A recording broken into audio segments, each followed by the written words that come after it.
नमस्कार दोस्तों, आपका हमारा YouTube channel MP exams by Pradeep sir में स्वागत है। हम पढ़ेंगे मॉन्टेसरी विधि और इससे संबंधित कुछ महत्वपूर्ण प्रश्न और क्या क्या प्रश्न बन सकते हैं, क्या क्या प्रश्न आने की संभावना है, तो इनके बारे में हम वन बाय वन पढ़ेंगे। सबसे पहले क्या होता है, मॉन्टेसरी विधि जो थी इसके प्रवर्तक कौन है। सबसे पहले कोई भी विधि आए एग्जाम में आपको पता होना चाहिए कि उसके प्रवर्तक कौन है। तो इसके जो प्रवर्तक थे, ये इस विधि को जो बनाया था वो किसने बनाया था पूछ ले तो आपको ध्यान रखना है, मैडम मारिया मॉन्टेसरी। ठीक है, कहां की रहने वाली थी, तो ये जर्मनी के निवासी। कहां की थी ये, जर्मनी के निवासी थी। इसके बाद इनका जन्म हुआ था लगभग 1870 के आसपास और ये मृत्यु हुई 1952 के आसपास इनकी मृत्यु हुई, अपने को ध्यान में रखना है। इसके बाद क्या है, ये जो मारिया मॉन्टेसरी थी जर्मनी में स्थान पर कहीं नौकरी करती थी। वहां की सरकार ने गरीब बच्चों, गरीब परिवारों के निवास के लिए कुछ बस्ती का निर्माण किया था। उस बस्ती का नाम रखा था सरकार ने एसोसिएशन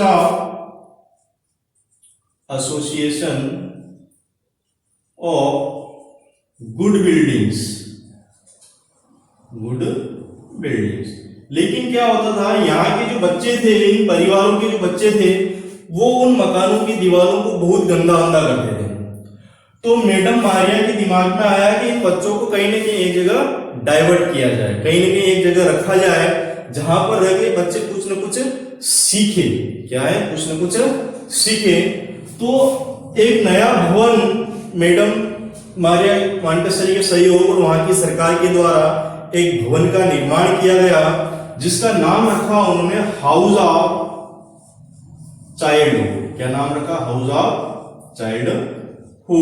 इस भवन में जो निर्धन परिवारों के बच्चे रहते थे, निर्धन परिवारों के बच्चे रहकर पढ़ाई करते थे, पढ़ाई व खेल कार्य करते थे। और जो मारिया थी, मारिया मैडम को यहाँ का अध्यक्ष बनाया गया। मारिया मैडम यहाँ की अध्यक्षा बनी। क्या बनी, अध्यक्षा बनी। और मैडम ने यहीं पर रहकर अपना पीएचडी का वर्क भी किया है। क्या किया इन्होंने, यहाँ पर ही रहकर अपना पीएचडी का वर्क किया और मंद बुद्धि बालकों पर अनुसंधान किए, विभिन्न प्रकार के प्रयोग किए। और इनके दिमाग में आइडिया आया कि क्यों ना इन मंद बुद्धि बालकों को जो दीवारों को गंदा करते थे, तो इनको कहीं न कहीं हाथों के प्रयोग या कर्मेंद्रियों के प्रयोग के द्वारा कुछ न कुछ सिखाया जाए और एक सामान्य बालकों के समान इनके साथ ट्रीट किया जाए। तो ये विचार यहां से आया। तो ठीक है, तो मैडम मारिया के द्वारा यहाँ पर कुछ अनुसंधान प्रयोग किए गए। और जो मैडम मारिया थी, इन्होंने सर्गी, क्या नाम था, सर्गी और लेम्ब्रोस के अनुसंधान कार्य को आगे बढ़ाया। अनुसंधान कार्य को आगे बढ़ाया, ये अपने को ध्यान में रखना है। ठीक है, साथ ही साथ जो मॉन्टेसरी विधि के प्रवर्तक मैडम मारिया थी, ये रूसो की शिक्षा से भी प्रभावित थी। रूसो की शिक्षा से प्रभावित थी। आपसे पूछ ले किसकी शिक्षा से प्रभावित थी, तो आपको ध्यान रखना है रूसो की शिक्षा से प्रभावित थी। ठीक है, तो ये आपकी कुछ इसकी बेसिक जानकारी थी, तो ये अपने को ध्यान में रखना है। इसके बाद ये जो विधि है, ये कर्मेंद्रियों के प्रयोग पर बल देती है। किसके प्रयोग पर देती है, कर्मेंद्रियों के प्रयोग पर बल देती है। ये अपने को ध्यान में रखना है। ठीक है, तो ये बातें आपकी ध्यान रखना आपको कि उस बस्ती का नाम क्या था, एसोसिएशन ऑफ गुड बिल्डिंग। वहां जो उन्होंने अलग कीपिंग हाउस बनाया था उन बच्चों को, ताकि वो धमाल पट्टी इधर उधर नहीं करे, कहीं एक जगह रहकर कुछ न कुछ ज्ञान अर्जित करे। तो उसका नाम रखा उन्होंने हाउस ऑफ चाइल्डहुड। क्या नाम रखा, हाउस ऑफ चाइल्डहुड। और यही बच्चों को पढ़ाने का काम किया जाता था। जो मैडम थी, ये सर्गी और लेम्ब्रोस के अनुसंधान कार्य से प्रभावित किया, यूं कह सकते हैं उनके कार्य को आगे बढ़ाया पीएचडी वर्क में। और ये किसकी शिक्षा से प्रभावित थी, तो आपसे पूछ लेते ये रूसो की शिक्षा से प्रभावित थी। और क्या क्या प्रश्न बन सकते हैं, तो अपन इसमें आगे बढ़ते हैं। ठीक है, जो मैडम मारिया थी इनका ये कहना था कि जो शिक्षा है, क्या है, शिक्षा जो है वो ज्ञानेंद्रियों व कर्मेंद्रियों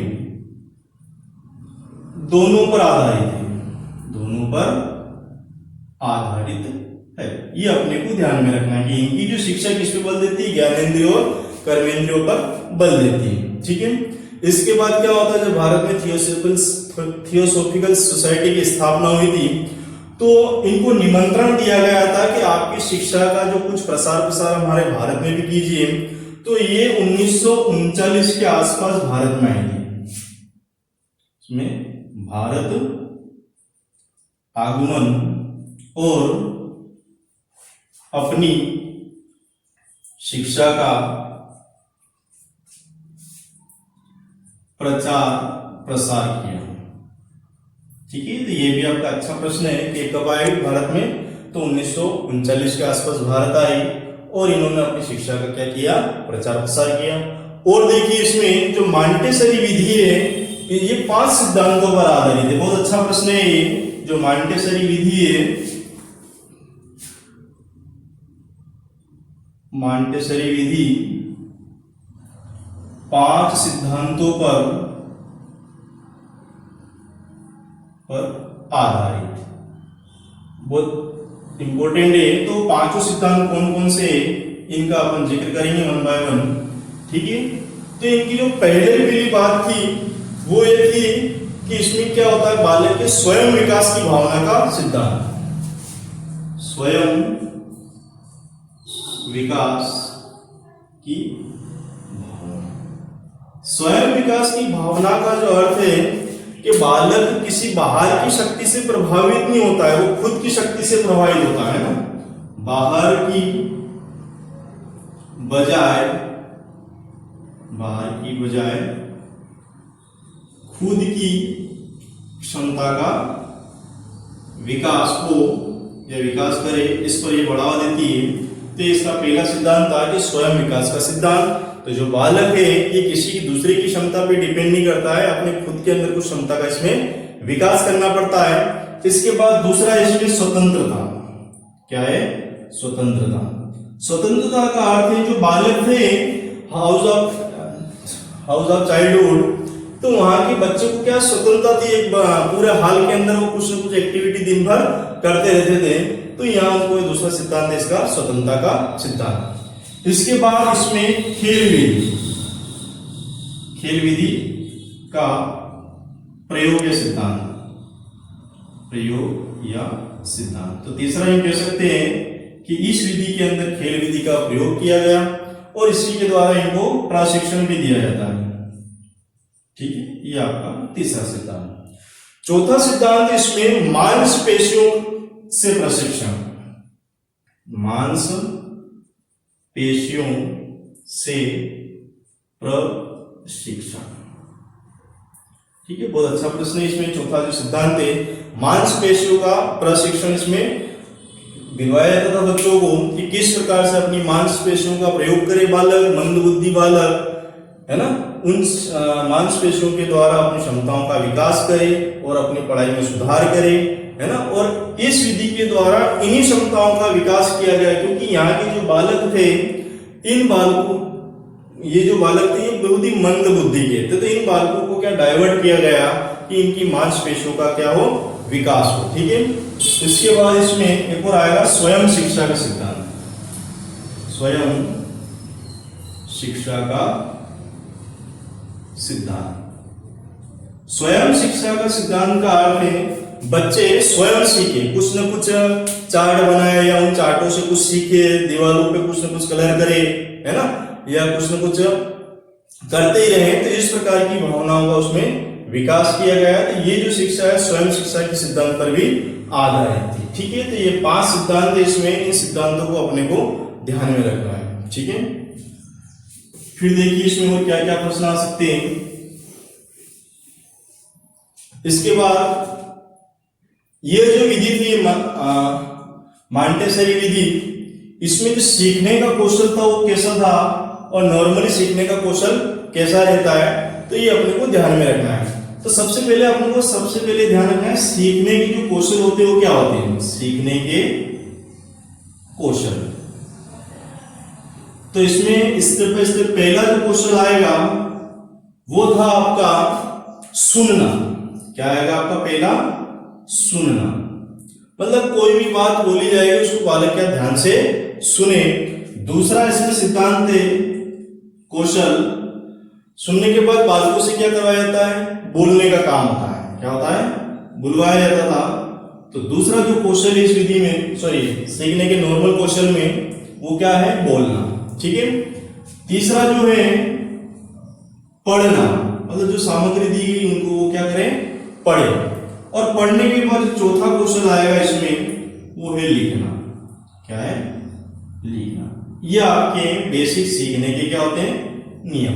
लेकिन क्या होता है, मारिया के अनुसार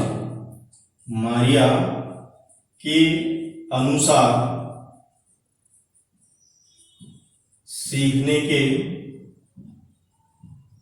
कौशल, मारिया के अनुसार सीखने के क्या कौशल होते हैं, तो पहला तो इसमें सुनना ही आएगा। क्या आएगा पहला, इसमें सुनना। ठीक है। दूसरा क्या है इसमें, ये भी आपका बोलना आएगा, बोलना। लेकिन क्या होता है, ये दोनों क्या होते हैं, ये यहां आके जाके उल्टे हो जाते हैं। मतलब पहले बालकों को लिखवाया जाएगा और फिर उनको पढ़ाने का काम होता है। तो ये अपने को ध्यान में रखना है। तीसरा जो होगा वो लिखना होगा और चौथा जो होगा वो क्या होगा, पढ़ना। ठीक है। तो ये ध्यान रखना, एग्जाम में इनका सीक्वेंस पूछ देता कभी कभी कि मारिया के अनुसार सीखने का क्रम क्या होता है या बेसिक सीखने के क्रम क्या होते हैं। तो आपने को शुरू वाले सुनना और बोलना तो दोनों में सेम है। बस इस विधि में जो बेसिक कौशल होता है उसमें पढ़ना होता है और उसके बाद में लिखना होता है। लेकिन मारिया के अनुसार क्या होता है, पहले लिखना होता है और बाद में पढ़ना होता है। तो ये अपने को ध्यान में रखना है। इसके बाद ये जो मॉन्टेसरी विधि थी, कभी कभी पूछ ली कि कितने साल के बच्चों के लिए थी ये, तो 3 से 7 वर्ष के बालकों के लिए ये अपने को ध्यान में रखना है। तो इस विधि में 3 से 7 साल के बालकों का प्रयोग किया गया था। ठीक है। और देखिए क्या क्या प्रश्न बन सकते हैं अपने।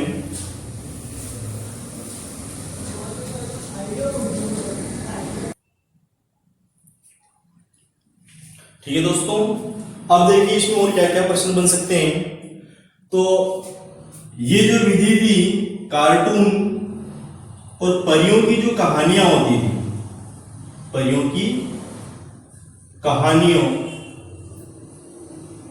को शामिल नहीं करती है। ये पूछ लेता है एग्जाम में कभी कभी, ध्यान रखना है कि इसमें कार्टून और परियों की कहानियों को शामिल नहीं किया गया, क्योंकि इससे क्या है, बालकों में भ्रम पैदा होता है। क्या होता है, बालकों में भ्रम पैदा होता है।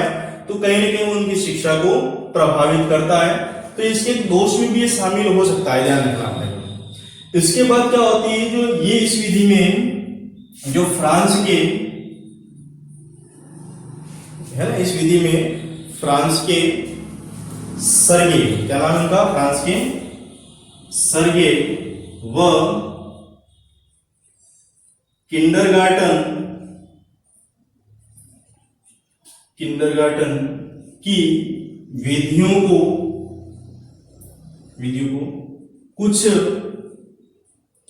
नए ढंग से बनाया गया। ठीक है। मतलब क्या होता है, इस वीडियो में कुछ ना कुछ प्रॉब्लम्स थी क्या है, जैसे बालकों को पहले कहीं ना कहीं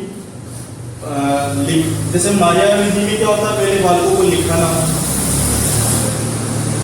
जैसे मारिया विधि में पहले बालकों को लिखने पे बल दिया जाता था, उसके बाद उनको पढ़ने पर। ठीक है। तो अपने को ध्यान में रखना है। इसके बाद ये जो किंडरगार्टन विधि, इसके कुछ ना कुछ दोष थे, उन दोषों को भी इस विधि में सुधारा गया। तो ये ध्यान रखना है। इसके बाद क्या होता है, ये जो मॉन्टेसरी विधि, क्या है, मॉन्टेसरी विधि, इसमें 3 क्रियाविधियों का प्रयोग किया गया है। ये पूछ लेता है इसमें 3 क्रियाविधियों का प्रयोग, ठीक है। ये तीनों जो क्रियाविधियां है बहुत इंपॉर्टेंट है, ये अपने को ध्यान में रखना है। सबसे पहली जो क्रियाविधि आएगी भाषा का कौशल। तो पहली क्रियाविधि के अंतर्गत भाषा के कौशल को शामिल किया गया। इसमें बालकों को पहले लिखना और फिर पढ़ना, ये अपने को ध्यान में रखना है, फिर पढ़ने का काम करना। इसके बाद कर्मेंद्रियों, दूसरा जो इसमें क्रियाकलाप है कर्मेंद्रियों की शिक्षा, मतलब जो बालक है वो अपने कर्मेंद्रियों का प्रयोग करे, जैसे हाथ धोना, कपड़े धोना, व्यायाम करना, और भी जो छोटे छोटे काम होते हैं घर के काम में माता पिता की हेल्प करना। तो इस कर्मेंद्रियों की शिक्षा में इस पर बल दिया गया है। तो हाथ धोना, कपड़े धोना, व्यायाम, ये इसके अंतर्गत शामिल थे। ये कर्मेंद्रियों की शिक्षा, ठीक है। इसके बाद जो तीसरा क्रियाकलाप या तीसरी विधि आएगी, इसमें ज्ञानेंद्रियों की शिक्षा। ज्ञानेंद्रियों की शिक्षा का अर्थ है बालक जितना खुद काम करेगा उसमें नए नए आइडिया आते जाएंगे, नई नई मानसिक क्षमताओं का विकास होगा। तो इसके द्वारा है ज्ञानेंद्रियों की शिक्षा को बढ़ावा दिया गया, ठीक है। ये अपने को ध्यान में रखना है। अब इस विधि की क्या क्या विशेषताएं हैं, इन विशेषताओं का अपन जिक्र करेंगे और क्या क्या इसके दोष हैं, ठीक है। तो इसकी विशेषताएं और इसके कुछ दोष, ठीक है। तो सबसे पहली जो विशेषता आई इस विधि की, इसमें बालकों को पहले लिखना व फिर पढ़ना सिखाया जाता है। क्या है, पहले लिखना और फिर पढ़ना इस विधि में सिखाया जाता है। इसके बाद ये क्रियाकलाप विधि भी है। क्या ये क्रियाकलाप विधि, ठीक है। फिर इसके बाद इसको साहचर्य विधि भी कहा गया है। क्या कहा गया है, साहचर्य विधि। ये इसकी अगली विशेषता है ना। कभी कभी पूछ ले कि निम्न में से कौन सी विधि साहचर्य विधि है, तो आपको मांटेसरी विधि ध्यान रखना है, ठीक है। इसके बाद इस विधि में बाल भवनों का निर्माण किया गया। बाल भवनों का निर्माण, जो प्ले स्कूल्स वगैरह होते हैं जिसमें खिलौने वगैरह रखे जाते हैं, खिलौनों के द्वारा बच्चों को सिखाया जाता है, ठीक है।